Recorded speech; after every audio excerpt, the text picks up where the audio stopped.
Hello friends, ఈరోజు మనం యూరోపియన్ల రాక అడ్వెంట్ ఆఫ్ యూరోపియన్స్ గురించి చెప్పుకుందాం. సో యూరోపియన్లు భారతదేశానికి వర్తకం కోసం వచ్చిన వరుస క్రమాన్ని చూస్తే ఫస్ట్ వచ్చింది ఎవరు? పోర్చుగీస్ వాళ్ళు. ఫస్ట్ ఎస్టోడా ఇండియా అనే కంపెనీని ఎస్టాబ్లిష్ చేసి వచ్చిన వాళ్ళు పోర్చుగీస్ వాళ్ళు. నెక్స్ట్ వచ్చిన వాళ్ళు Dutch.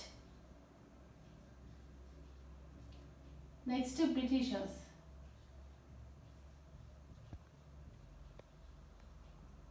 Next Danes. And last వచ్చిన వాళ్ళు ఫ్రెంచ్.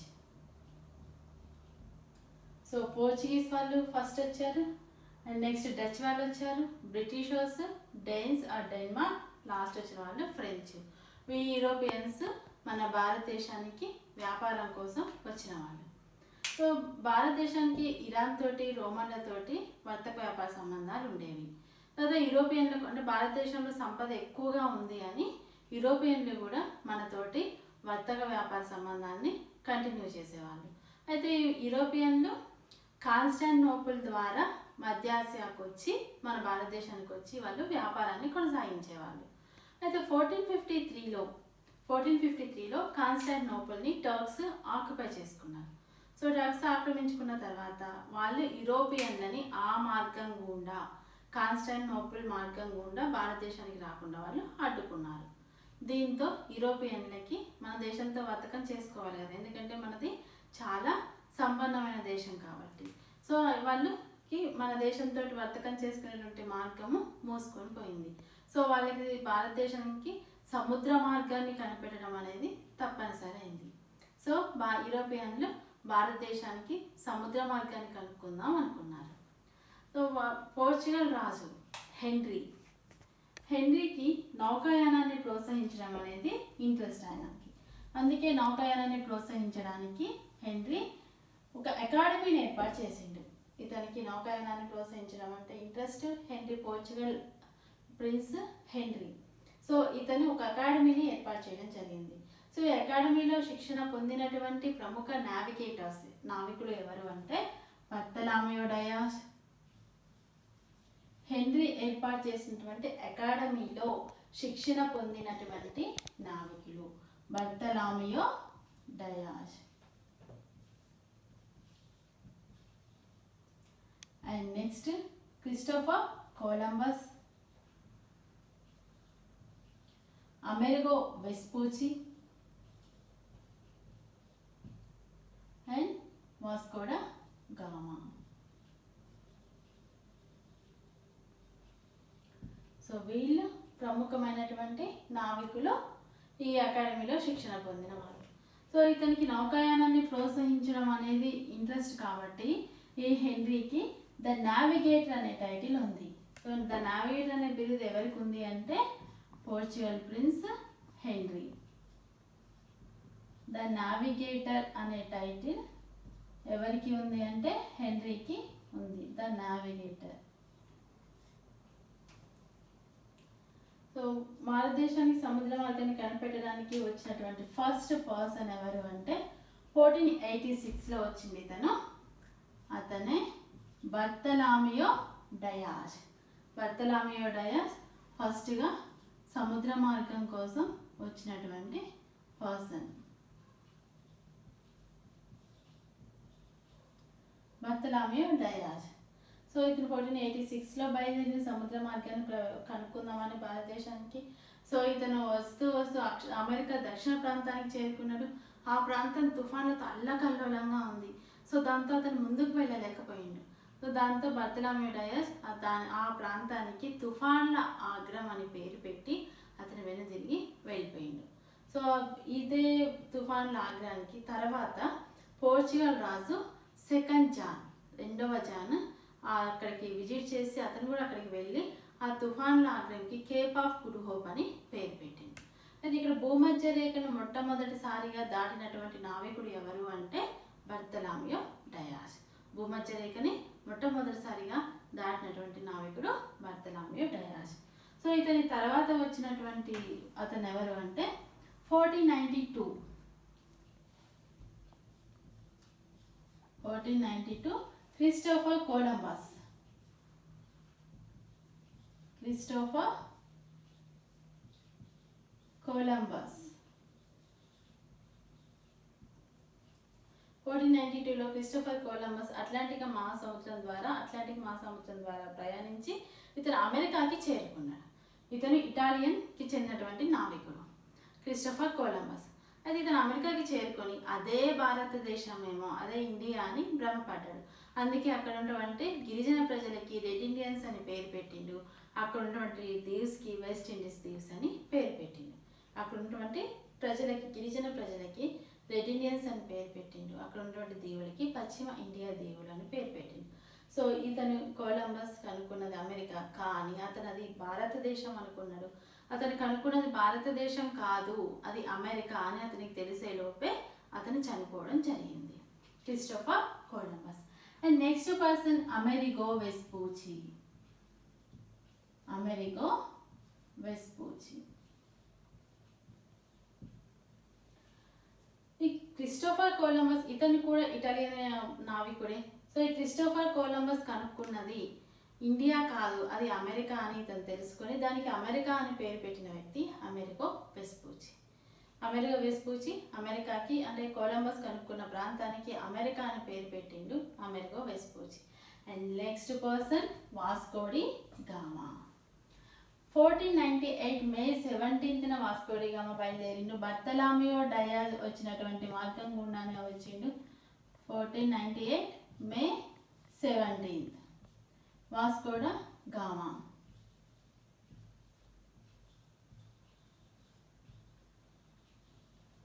బర్తలామియో డయాజ్ వచ్చిన మార్గం గుండానే ఇతను కూడా రావడం జరిగింది. ఈ వాస్కో డి గామా హిందూ మహాసముద్రం మడగాస్కర్ దీవికి చేరుకున్నాడు. అక్కడ గుజరాత్కి చెందినటువంటి వ్యాపారి, అతని పేరు అబ్దుల్ మాజిద్. సో అబ్దుల్ మాజిద్ని కలుసుకుంటూ అతని సహాయంతో అతను ఇండియాకి చేరుకోవడం జరిగింది. కాలికట్కు చేరుకున్నాడు. సో అప్పుడు కాలికట్ ఇతన్ని వాస్కో డి గామాని సాదరంగా ఆహ్వానించినటువంటి కాలికట్ రాజు ఎవరు అంటే రాజా జామోరిన్. అతని అసలు పేరు రాజా మనువిక్రమ వర్మ. సో వాస్కో డి గామాను సాదరంగా ఆహ్వానించినటువంటి కాలికట్ రాజు రాజా జామోరిన్. సో ఇతనికి ఆహ్వానించడమే కాకుండా ఈ మిరియాలు, సుగంధ ద్రవ్యాలను ఇచ్చి పంపించింది. ఈ వాస్కో డి గామా అక్కడ మిరియాలని, సుగంధ ద్రవ్యాన్ని వాళ్ళ దగ్గర అమ్ముకొని చాలా ప్రాఫిట్స్ని ఇతను పొందిండు. సో ఇతను ఎందుకు యూరోప్ వాళ్ళు ఎందుకు వీటికి అంత ఇంపార్టెన్స్ ఇస్తారు, మిరియాలు వీటిని ఎందుకు కొనుక్కుంటారు అంటే వాళ్ళు మాంసాన్ని నిల్వ చేసుకోవడానికి వాళ్ళు ఈ మిరియాలని యూజ్ చేసుకుంటారు. సో ఎక్కువగా వాళ్ళు మాంసం తింటారు, దాన్ని నిల్వ చేసుకోవడానికి మిరియాలు, సుగంధ ద్రవ్యాలని వాళ్ళు యూజ్ చేసుకోవడం జరుగుతుంది. అందుకే వాస్కో డి గామాకి చాలా ప్రాఫిట్స్ వచ్చింది. సో వాస్కో డి గామాని చూసి అతనికి ప్రాఫిట్స్ వచ్చినాయి అని నేను కూడా వెళ్తే నాకు కూడా ప్రాఫిట్స్ వస్తాయి, నేను కూడా ఇండియాకి వెళ్ళి అక్కడ నుంచి పెప్పర్ వాటిని తీసుకొచ్చి నేను అమ్ముకుంటే నాకు కూడా ప్రాఫిట్స్ వస్తాయని బయలుదేరి వచ్చి అట్లనే తీసుకెళ్ళి ప్రాఫిట్స్ను పొందినటువంటి ఒక వర్తకుడు ఉన్నాడు. అతని పేరే పెడ్రో ఆల్డ్రిచ్ గ్యాబ్రియల్. సో ఇతను వాస్కో డి గామా తర్వాత వచ్చి ఇక్కడ నుంచి పెప్పర్ అవి తీసుకెళ్ళి లాభాలు పొందినటువంటి వ్యక్తి ఎవరు అంటే Pedro Aldrich Gabriel. So Vasco da Gama వచ్చిన టైంలో, మన ఇండియాకు వచ్చిన టైంలో కాంటెంపరీ రూలర్స్ ఎవరు అంటే విజయనగరాన్ని రూల్ చేస్తున్నటువంటి వ్యక్తి ఇమ్మడి నరసింహరాయలు. విజయనగరాన్ని రూల్ చేస్తున్న వ్యక్తి ఇమ్మడి నరసింహరాయలు. అండ్ ఢిల్లీని రూల్ చేస్తున్నటువంటి రూలర్ ఎవరు అంటే సికిందర్ షా లోడి. ఈ పోర్చుగీస్ వాళ్ళు 1500లో ఎస్టోడాడా ఇండియా అనే కంపెనీని స్టార్ట్ చేశారు. పోర్చుగీస్ వాళ్ళు 1500లో ఎస్టోడాడా ఇండియా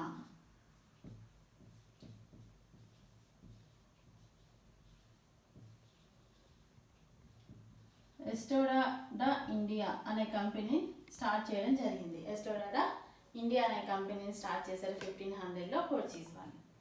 సో వీళ్ళ ప్రధాన స్థావరం కొచ్చిన్. పోర్చుగీస్ వాళ్ళ యొక్క ప్రధాన స్థావరం కొచ్చిన్. తర్వాత వీళ్ళ స్థావరాల్ని వీళ్ళు విస్తరించుకుంటూ వెళ్ళారు.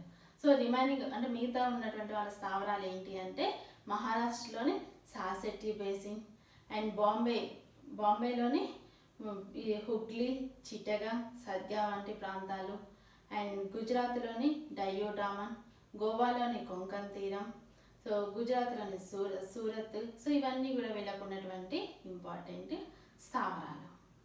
సో వీళ్ళు మనకి ఇంట్రడ్యూస్ చేసినటువంటి ఏంటి పంటలు అంటే మిరప ఇంట్రడ్యూస్ చేశారు, అండ్ టొబాకో పొగాకు, మొక్కజొన్న, టొమాటో, పొటాటో ఇట్లాంటి కొత్త పంటని వాళ్ళు ఇంట్రడ్యూస్ చేయడం జరిగింది. Tobacco, potato, tomato and chillies, so ఇవి వాళ్ళు మనకి ఇంట్రడ్యూస్ చేయడం జరిగింది. అండ్ 1556లో ప్రింటింగ్ ప్రెస్ని ఎస్టాబ్లిష్ స్టార్ట్ చేశారు, ఇంట్రడ్యూస్ చేశారు మన దగ్గర 1556లో ప్రింటింగ్ ప్రెస్ని.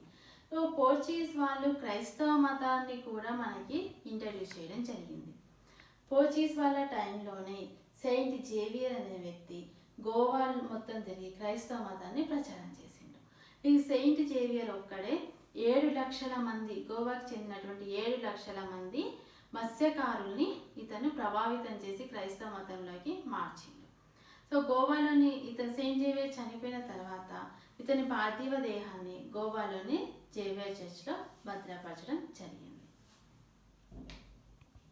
సో వీళ్ళు పోర్చుగీస్ వీళ్ళు అంటే మన దగ్గర కంపెనీని ఎస్టాబ్లిష్ చేసుకున్నారు, అండ్ వాళ్ళ ప్రధాన స్థావరాలు కూడా రిమైనింగ్ చోట మొత్తం విస్తరించుకోవడం జరిగిందని చెప్పినాం. సో గోవాలోని కొంకన్ అండ్ గుజరాత్లోని డయ్యూ డామన్, సో ఇట్లాంటి ప్రధాన స్థావరాలు వాళ్ళకు ఉన్నాయనుకున్నాం. సో ఇక్కడ వాళ్ళు పరిపాలన కోసం 3 గవర్నర్లను అపాయింట్ చేశారు. సో ఫస్ట్ గవర్నర్ ఎవరు అంటే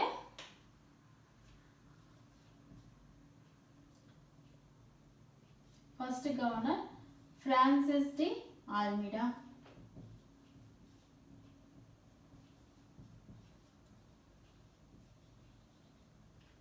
and Alfonso de Albuquerque, second governor Alfonso de Albuquerque.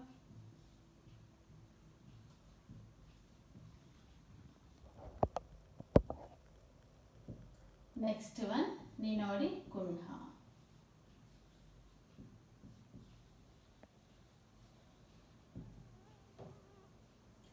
Francis de Almeida, Alfonso de Albuquerque and Nuno da Cunha.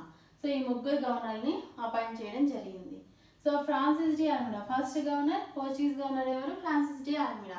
Francis de Almeida introduce చేసినటువంటి పాలసీ ఏంటి అంటే బ్లూ వాటర్ పాలసీ. ఇతను అనుసరించినటువంటి విధానం నీలి నీటి విధానం, బ్లూ వాటర్ పాలసీ.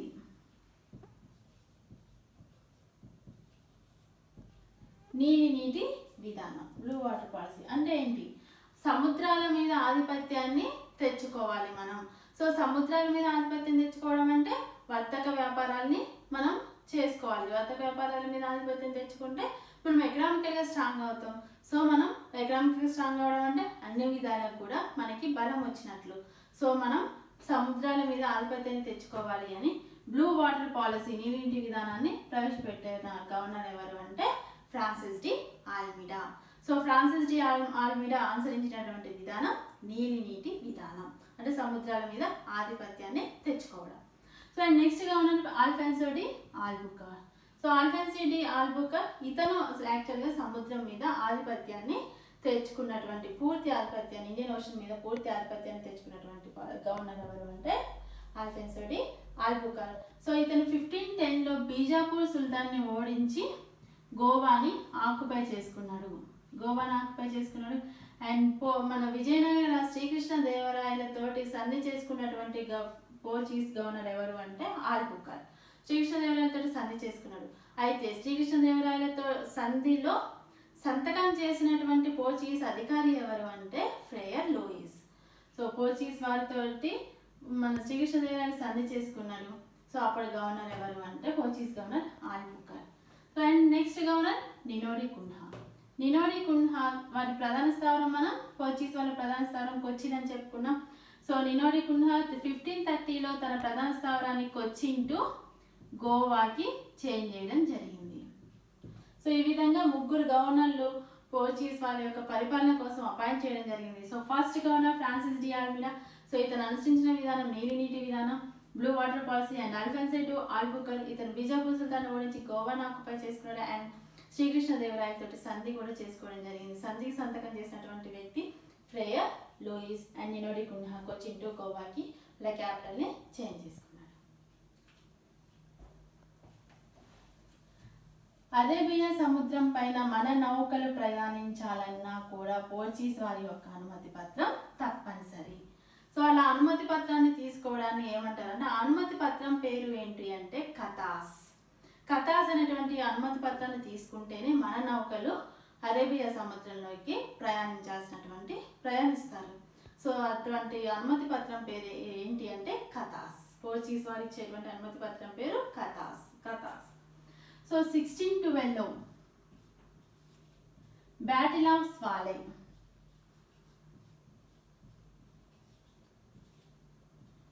ఇది సూరత్ దగ్గరలో ఉంది, స్వాలే అనే నది. సో బ్యాటిల్ ఆఫ్ స్వాలే, దీన్ని బ్యాటిల్ ఆఫ్ సువాలి అని కూడా అంటారు. సో ఇది ఎవరెవరికి మధ్య జరిగింది అంటే British officer Thomas best versus Portuguese వాళ్ళ మధ్య జరిగింది.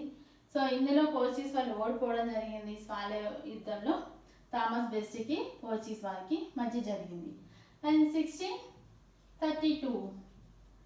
1632లో మొఘల్ ఎంపరర్ షాజహాన్ హుగ్లీని ఆక్యుపై చేసుకొని వీళ్ళని పోర్చుగీస్ వాళ్ళని తరిమివేయడం జరిగింది. అండ్ 1661లో పోర్చుగల్ రాణి ప్రిన్సెస్ ఎవరు అంటే క్యాథరిన్కి అండ్ బ్రిటిషర్స్ ప్రిన్స్ ఎవరు అంటే Charles two. Catherine and Charles టూకి మధ్య వివాహం జరుగుతుంది. దీంతో పోర్చుగీస్ వాళ్ళు బాంబేని కట్నంగా చార్లెస్ టూకి ఇచ్చారు. ఈ విధంగా వాళ్ళు బాంబేని పోగొట్టుకోవడం జరిగింది. 1661లో పోర్చుగల్ యొక్క రాణి ప్రిన్సెస్ క్యాథరిన్కి అండ్ బ్రిటిష్ ప్రిన్స్ చార్లెస్ టూకి మధ్య వివాహం జరిగింది. ఇందులో 1661లో బాంబేని కట్నంగా ఇవ్వడం జరిగింది. అండ్ 1739 మహారాష్ట్ర యొక్క పీష్వా బాజీరావ్ వీళ్ళని ఓడించి పోర్చుగీస్ వాళ్ళని ఓడించి సార్సెట్టి బేస్ అనే ప్రాంతాన్ని ఆక్యుపై చేసుకున్నారు. సో డచ్ వాళ్ళు బ్రిటిషర్స్ స్నేహంగా ఉండి డచ్ వాళ్ళు ఈ పోర్చుగీస్ వాళ్ళని ఓడించడం జరిగింది. పోర్చుగీస్ వాళ్ళు చాలాసార్లు ఓడించి వీళ్ళు డచ్ వాళ్ళు ఆక్యుపై చేసుకున్నటువంటి ప్లేసెస్ ఏంటి అంటే కేప్ ఆఫ్ గుడ్ హోప్, ఆర్మూజ్ వంటి ప్రాంతాన్ని ఆక్యుపై చేసుకోవడం జరిగింది పోర్చుగీస్ వాళ్ళ నుంచి డచ్ వాళ్ళు.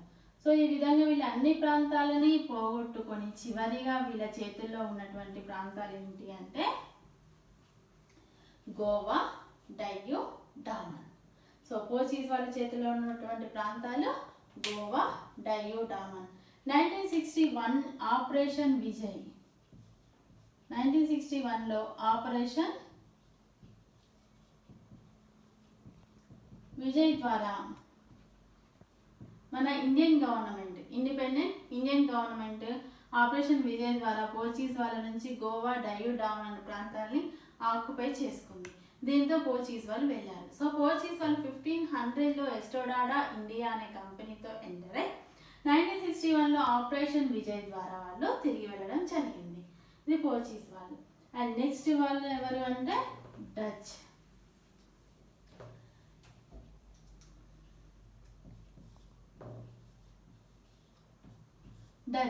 నెదర్లాండ్ యొక్క పౌరుల్ని డచ్ అంటారు.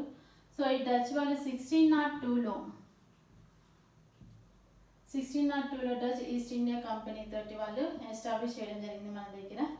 సో ఈ 1608లో వీళ్ళ ప్రధాన ఫస్ట్ స్థావరం ఏంటి అంటే మచిలీపట్నం.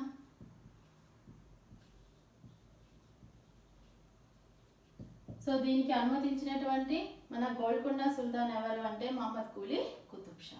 డచ్ వాళ్ళు మచిలీపట్నంలో స్థావరాన్ని ఏర్పాటు చేసుకోవడానికి అనుమతి ఇచ్చినటువంటి కుతుబ్ షా రూలర్ ఎవరు అంటే మహమ్మద్ కులీ కుతుబ్ షా.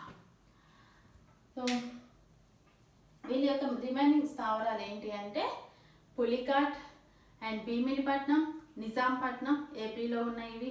అండ్ తమిళనాడులోని నాగపట్నం, దేవానాగపట్నం, అండ్ బెంగాల్లోనే ఉన్నటువంటి బాలాసోర్ అండ్ సూరత్, అండ్ బీహార్లోని పాట్నా, సో ఒరిస్సాలోని చిన్సురా. ఇవి వీళ్ళ యొక్క ప్రధాన స్థావరాలు. వీళ్ళు కోటలను కూడా కన్స్ట్రక్ట్ చేసుకున్నారు. పోర్ట్ గ్యాండ్రియా పులికాట్ వద్ద ఉంది. అండ్ పోర్ట్ గుస్తబస్ అది చిన్సురా దగ్గర ఉంది.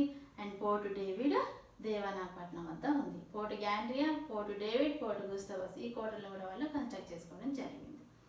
సో వీళ్ళు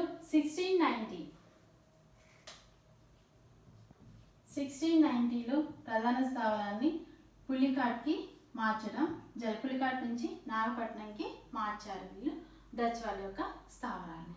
సో నెక్స్ట్ డచ్ వాళ్ళు మన దగ్గర నుంచి తీసుకెళ్ళినటువంటి వస్తువులు గంగా వ్యాలీ నుండి ఇండిగోని తీసుకెళ్లారు.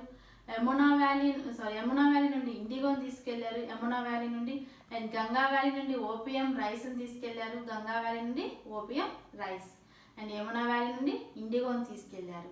యమునా వ్యాలీ నుండి ఇండిగోని అండ్ గుజరాత్ సూరత్ నుంచి టెక్స్టైల్ సిల్క్ని తీసుకెళ్ళడం జరిగింది డచ్ వాళ్ళు. సో 1623లో ఏం జరిగిందంటే 1623లో అంబోయానా మెసాకర్.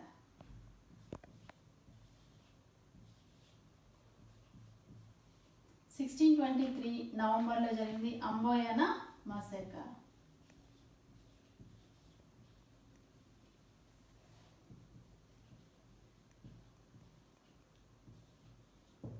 అంబోయానా మసేకర్ 1623లో జరిగింది.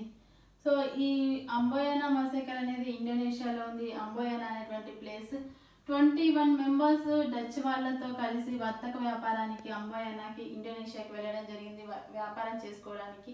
సో ఆ 21లో బ్రిటిషర్స్ ఉన్నారు. ఆ 21 మెంబర్స్లో బ్రిటిషర్స్ ఉన్నారు, జపనీస్ ఉన్నారు, ఒక పోర్చుగీస్ అతను ఉన్నాడు.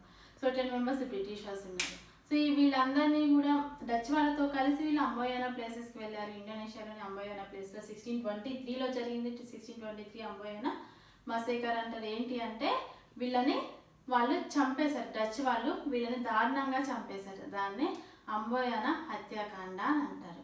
సో వీళ్ళని చంపడంతో డచ్ వాళ్ళకి అండ్ బ్రిటిషర్స్కి మధ్య గొడవ స్టార్ట్ అయింది. 1623లో జరిగినటువంటి అంబోయానా హత్యాకాండ 21 మందిని చంపివేయడం జరిగింది.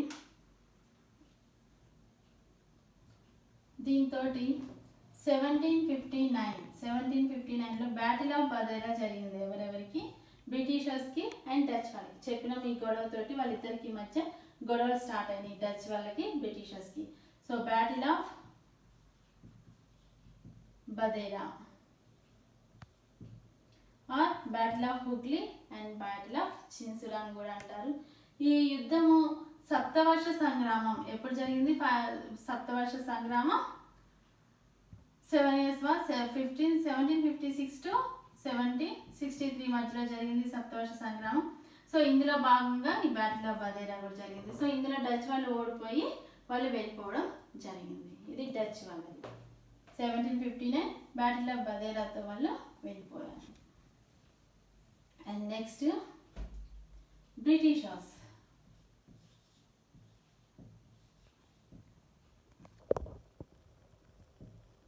1600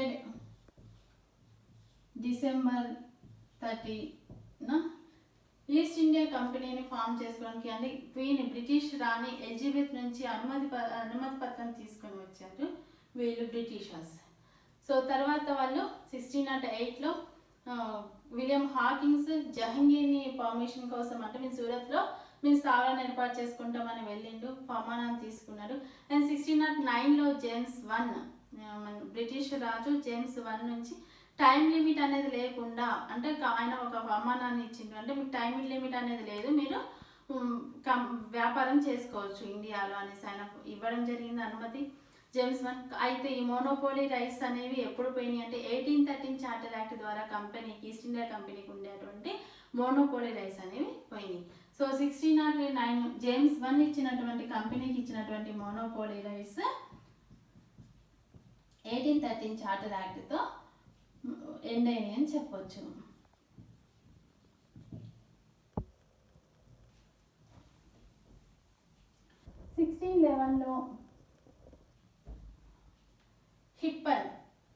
కెప్టెన్ హిప్పన్ అనే అతను తన గ్లోబ్ నౌక ద్వారా మచిలీపట్నంకి వచ్చి ఆ మచిలీపట్నంలో తన స్థావరాన్ని ఏర్పాటు చేసుకున్నాడు. సో మచిలీపట్నంలో స్థావరాన్ని ఏర్పాటు చేసుకోవడానికి అనుమతించినటువంటి గోల్కొండ సుల్తాన్ Muhammad Quli Qutb Shah. So so next 1612లో మనం అనుకున్నాము థామస్ బెస్ట్కి స్వాలే యుద్ధం జరిగింది, డచ్ వాళ్ళు ఓడిపోయారు అని. సో ఈ బ్రిటిషర్స్ డచ్ వాళ్ళని ఓడించినందుకు జహంగీర్ ఇంప్రెస్ అయ్యి అతను 1613లో సూరత్లో కోటను కట్టుకోవడానికి అనుమతి ఇవ్వడం జరిగింది. తన స్థావరాలను ఏర్పాటు చేసుకోవడానికి సూరత్లో జహంగీర్ 1613లో అనుమతిని ఇచ్చిండు. సూరత్లో వాళ్ళ స్థావరాలను ఏర్పాటు చేసుకోవడానికి 1613. అండ్ 1615లో సర్ థామస్ రో జహంగీర్ని కలిసి ఆగ్రా, అహ్మదాబాద్లో కూడా కోటలు ఏర్పాటు చేసుకోవడానికి పర్మిషన్ తీసుకున్నాడు. 1615లో సర్ థామస్ రో జహంగీర్ని కలిసిండు. అండ్ నెక్స్ట్ 1632లో మన హైదరాబాద్ సుల్తాన్, గోల్కొండ సుల్తాన్ అబ్దుల్లా కుతుబ్ షా ఫర్మానాన్ని జారీ చేసిండు. అంటే మీరు బ్రిటిషర్స్ మీరు వ్యాపారాన్ని చేసుకోండి అని చెప్పేసి దానికి ఫర్మానాన్ని జారీ చేసినటువంటి కుతుబ్ షా రూలర్ ఎవరు అంటే అబ్దుల్లా కుతుబ్ షా 1632లో. అండ్ 1639 మద్రాస్. సో మద్రాస్ నగరాన్ని 1639లో నిర్మించింది ఎవరు అంటే Francis day. So Francis day Chandragiri రాజుని పర్మిషన్ తీసుకొని ఈ మద్రాస్ నగరాన్ని నిర్మించడం జరిగింది. సో మద్రాస్ నగరాన్ని నిర్మించింది ఎవరు? Francis day. సో మనం అనుకున్నాం 1661లో ఏం జరిగింది? 1661లో క్యాథరిన్కి చార్లెస్ టూకి వివాహం జరిగింది. దానికి ప్రతిఫలంగా పోర్చుగీస్ వాళ్ళు బాంబేని కట్నంగా ఇచ్చారు చార్లెస్ టూకి. సో దాన్ని ఆ చార్లెస్ టూ ఏం చేసిండు అంటే బాంబేని 1668లో వీళ్ళకి ఈస్ట్ ఇండియా కంపెనీకి లీజ్కి ఇవ్వడం జరిగింది బాంబేని. దాంతో బాంబే నగరాన్ని వీళ్ళు నిర్మించారు. సో బాంబే నగరాన్ని నిర్మించినటువంటి వ్యక్తి ఎవరు అంటే గెరాల్డ్ అంజీ. బాంబే నగరాన్ని నిర్మించింది Gerald Aungier. So next Calcutta. Calcutta, Govindpur, Sutanuti. Calcutta, Govindpur, Sutanuti 3 ప్రాంతాలను 1200 రూపాయలకి మొఘల్ గవర్నర్ నుంచి ఈస్ట్ ఇండియా కంపెనీ పొంది ఆ 3 గ్రామాల్ని కలిపి కలకత్తా నగరంగా ఏర్పాటు చేయడం జరిగింది. కలకత్తా, గోవిందపూర్, సత్నవతి. సో ఈ కలకత్తా నగరాన్ని నిర్మించినటువంటి వ్యక్తి ఎవరు అంటే జాబ్ చార్నాక్. కలకత్తా నగరాన్ని నిర్మించింది జాబ్ చార్నాక్. సో మద్రాస్ నగరాన్ని నిర్మించింది ఫ్రాన్సిస్ డే. మద్రాస్ నగరాన్ని నిర్మించింది ఫ్రాన్సిస్ డే. బాంబే నగరాన్ని నిర్మించింది గెరాల్డ్ అంజీ. అండ్ కలకత్తా నగరాన్ని నిర్మించింది జాబ్ చార్నాక్. సో 1717లో మొఘల్ రూలర్ ఎవరు? 1717లో Farrukhsiyar. Mughal ruler Farrukhsiyar. Farrukhsiyar ఒక ఫర్మానాన్ని జారీ చేసిండు. ఏంటి అంటే British company, East India company వాళ్ళు ఫ్రీగా ఎటువంటి ఆంక్షలు లేకుండా వ్యాపారాన్ని నిర్వహించుకోవచ్చు, వాళ్ళు కాయిన్స్ని ముద్రించుకోవచ్చు. సో స్వేచ్ఛ ఉన్నటువంటి హక్కులని ఇవ్వడం జరిగింది వ్యాపారం కోసం. ఎవరు? ఫరూక్ షియార్ ఫర్మానా ద్వారా 1717లో. సో మనకు తెలుసు తర్వాత వీళ్ళు చిన్నగా అంతా కూడా బ్రిటిషర్స్ ఆక్యుపై చేసుకున్నారు. సుమారుగా 200 సంవత్సరాలు భారతదేశాన్ని పరిపాలించారు. సో ఎన్నో ఉద్యమాలు, వందే మాతర ఉద్యమం, సహాయ నిరాకరణ ఉద్యమం, సో ఎన్నో క్విట్ ఇండియా మూమెంట్, సో అన్నీ చేసి చివరిగా 1947 ఆగస్టు 15న బ్రిటిషర్స్ నుంచి మనం స్వాతంత్రం పొందాల్సి వచ్చింది. సో తర్వాత బ్రిటిషర్స్ తర్వాత వాళ్ళు ఎవరు అంటే డేన్స్, డెన్మార్క్ అంటారు. సో ఈ డేన్స్ వాళ్ళు 1616లో ఇక్కడికి వచ్చారు వ్యాపారం కోసం డేన్స్. సో వీళ్ళ స్థావరాలు ఏంటి అంటే తమిళనాడులోని ట్రావెన్కోర్, బెంగాల్లోని సెలంపూర్. వీళ్ళ ప్రధాన స్థావరాలు ట్రావెన్కోర్, సెలంపూర్. అది 1854లో డేన్స్కి ఎక్కువగా మన దగ్గర మన దగ్గర వ్యాపారం చేసుకోవాలి అనేటువంటి అంత ఇంట్రెస్ట్ లేదు. సో వాళ్ళ యొక్క స్థావరాన్ని బ్రిటిషర్స్కి అమ్మేసి వాళ్ళు వెళ్ళిపోవడం జరిగింది. సో లాస్ట్కి వచ్చింది ఎవరు అంటే ఫ్రెంచ్.